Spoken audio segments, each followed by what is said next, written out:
고난 중에 지혜해야 할 자세 두 번째 시간으로 사무엘하 16장 1절에서 14절 말씀을 우리가 함께 나누겠습니다. 우리는 어제 말씀을 통해서 성도가 참 인생에서 성도의 인생에 예상치 못한 고난이 있다 하는 것을 보았습니다. 참으로 생각지도 못했던 어려움을 당하는 경우가 참 많이 있는 것 같습니다. 그런 어려움을 당할 때 성도가 그런 어려움과 고난을 당할 때 어떤 자세를 취해야 되는지 어제 말씀을 통해 우리가 묵상할 수 있었습니다. 어제 나눈 말씀 잠깐 기억해 보면 성도의 삶에 찾아오는 예상치 못한 고난, 그런 고난 앞에서 성도가 가져야 될 자세가 무엇이라고 했습니까? 세 가지 말씀드렸는데요. 첫째는 자신과 관련된 모든 것을 살아계신 하나님께만 맡겨야 된다고 했습니다.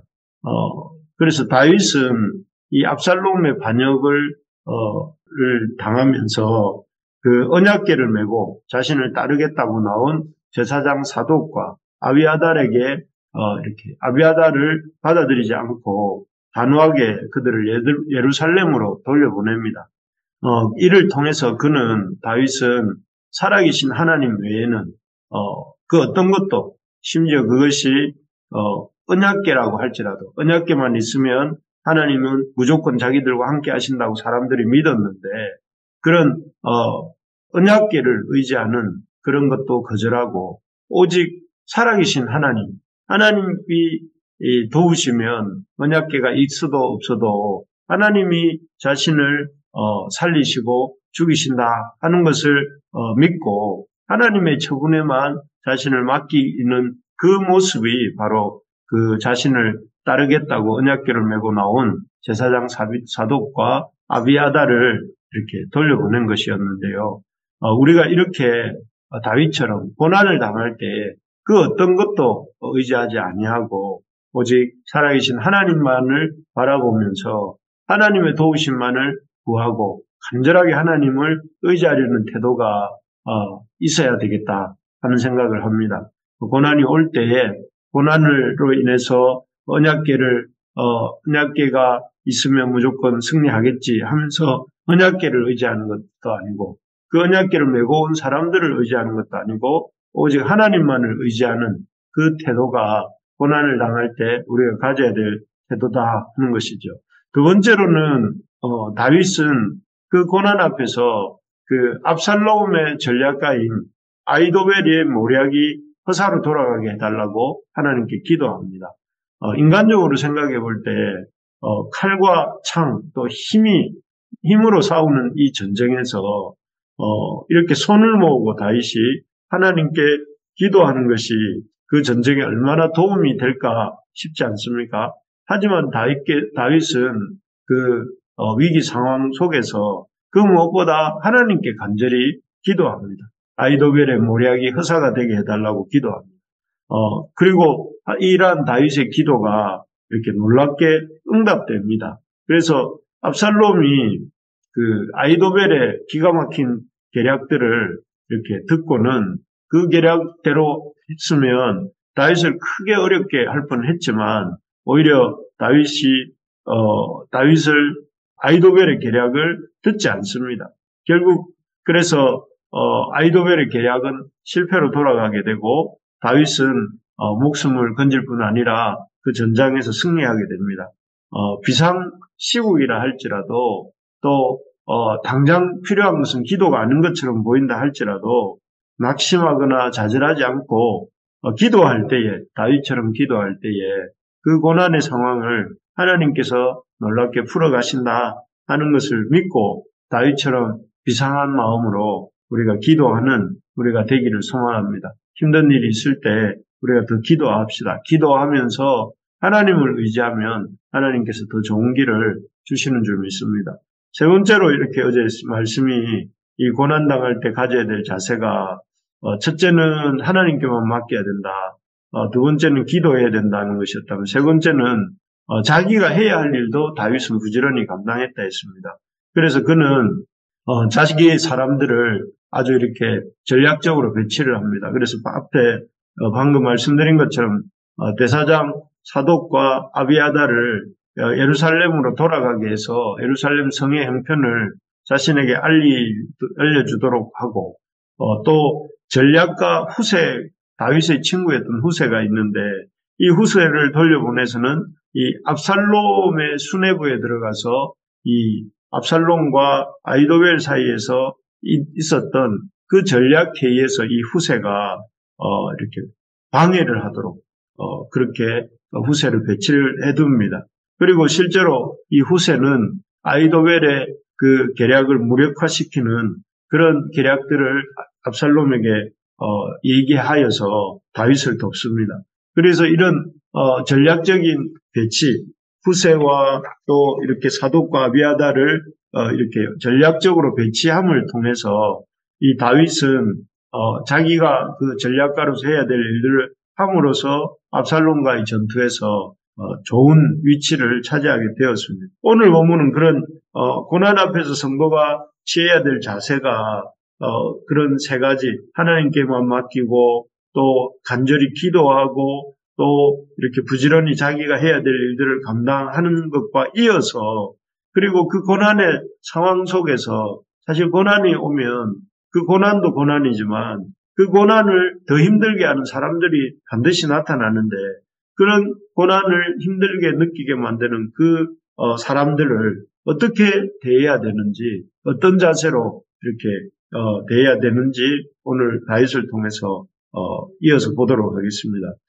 오늘 본문은 크게 이 다윗이 피난길에 만났던 시바와 시므이라고 하는 두 사람에 대한 이야기입니다. 이 시바와 시므이는 이 위기의 상황을 이용해서 다윗에게, 한 사람은 이익을 얻기 위해서 다윗에게 아첨하고 또 한 사람은 다윗을 고난에 당한 다윗을 욕하고 비난합니다. 그 중에서도 우리는 시므이에 대해서 좀 살펴보려고 하는데요. 우리가 이런 참 다윗을 욕하고 따라오는 이 시므이의 모습을 보면서 이런 우리 고난 중에서 시므이 같은 사람을 만났을 때 어떻게 해야 되는지, 다윗은 어떻게 했는지를 보면서 우리가 배울 수 있기를 바랍니다. 고난 중에서 이런 시므이 같은 사람, 다윗을 욕하고 다윗을 따라다니면서 저주하고 다윗에게 돌을 던졌던 그 사람, 이 시므이를 다윗이 어떻게 대했는가 하는 것을 한번 살펴보겠습니다. 이 다윗의 시므이에 대한 태도는 딱 한 절에 잘 나타납니다. 12절입니다. 12절을 한번 읽어보겠습니다. 혹시 여호와께서 나의 원통함을 감찰하시리니 오늘 그 저주 때문에 여호와께서 손으로 내게 갚아주시리라 하고, 이 한마디가 다윗이 또 우리 믿는 사람이 고난 중에서 어떤 태도를, 우리에게 힘들게 하는 사람을 어떻게 대해야 하는지를 보여주는 말씀입니다. 다윗은 시므이를 바라보면서 하나님, 선으로 나의 원통함을 감찰하시고 선으로 내게 갚아주실 그 하나님만을 의지한다, 이렇게 말하고 있는 것을 볼 수 있습니다. 시므이는 사울의 친척입니다. 사울의 친척이었고 다윗을 향해 평소 적개심과 깊은 미움을 가지고 있었던 사람인 것 같습니다. 그런 다윗의 일가로서 사울의 일가로서 다윗을 향해 깊은 적개심을 갖고 있다가 이제 압살롬의 반역으로 다윗이 피난길을 가게 된 것을 볼 때에 입에 담을 수 없는 말로 다윗을 모욕하고 있는 것인데요. 참 이 6절, 7절을 보면 이 시므이가 어떻게 다윗을 비난하고 모욕했는지가 나옵니다. 6절을 보면 또 다윗과 다윗 왕의 모든 신하들을 향하여 돌을 던지니, 이 돌을 던진다는 것은 아주 폐륜적인 죄를 지은 죄인들에게나 하는 일이죠. 그래서 다윗과 다윗 왕의 모든 신하들이 돌을 맞을 만큼 아주 이렇게 이 잘못됐다 하는 그런 것을 이 시므이가 행동으로 나타내고 있는 것입니다. 그리고 7절에 보시면 시므이가 저주했다고 되어 있습니다. 저주하는 가운데 어떤 말로 저주했느냐면은 피를 흘린 자여 사악한 자여 가거라 가거라, 피를 흘린 자여 사악한 자여 가거라 가거라 하면서 이렇게 돌을 던지고 저주를 하는데요. 참 그런데 사실 이 말은 조금만 역사를 본다면 옳은 말은 아닙니다. 왜냐하면 다윗은 결코 사울이나 사울의 아들들 또 사울과 관련된 자들을 해친 적이 없었기 때문에 그렇습니다. 사울과 사울의 아들들은 블레셋과의 전쟁에서 죽지 않았습니까? 또 오히려 다윗은 우리가 지난주에도 본 것처럼 살아남은 요나단의 아들을 환대해 주었습니다. 무비보셋 아닙니까? 무비보셋을 찾아내고 또 궁으로 데려오고 또 무비보셋을 자기 상에서 먹게 해주고 오히려 악을 선으로 갚았던 다윗입니다. 그리고 또 다윗은 할 수만 있으면 사울과 요나단을 깎아내리기보다는 존중하고 인정하려고 했던 사람입니다. 하지만 시므이는 그런 사실은 안중에도 없고 오직 다윗이 사울을 이어서 왕이 되었다는 이유 한 가지만으로 다윗을 욕하고 저주하고 또 이렇게 돌을 던지고 있는 그런 모습이죠. 그래서 참 어찌 보면 다윗을 비난하고 있는 시므이의 모습은 참 어리석고 악한 모습입니다. 참 이 고난 당할 때 고난도 힘들지만 그 고난을 틈타서 참 우리를 억울하게 만드는 억울하게 하는 이런 사람들이 참 많이 있고 또 그런 사람들을 만날 때 고난은 더 힘들고 더 어렵게 느껴지는 것 같습니다. 그래서 다윗도 아마 마음이 많이 힘들었을 것 같습니다. 하나님 앞에 참 이 범죄 자신의 죄로 인하여 또 겪고 있는 이 시련들도 힘든 것이었지만 무엇보다 이런 시련들을 틈타서 평소라면 자기에게 아무 말도 하지 못할 사람들이 오히려 이렇게 시므이처럼 등장해서 자신을 마구마구 무시하고 저주할 때에 참 속이 상했을 거라 생각이 듭니다.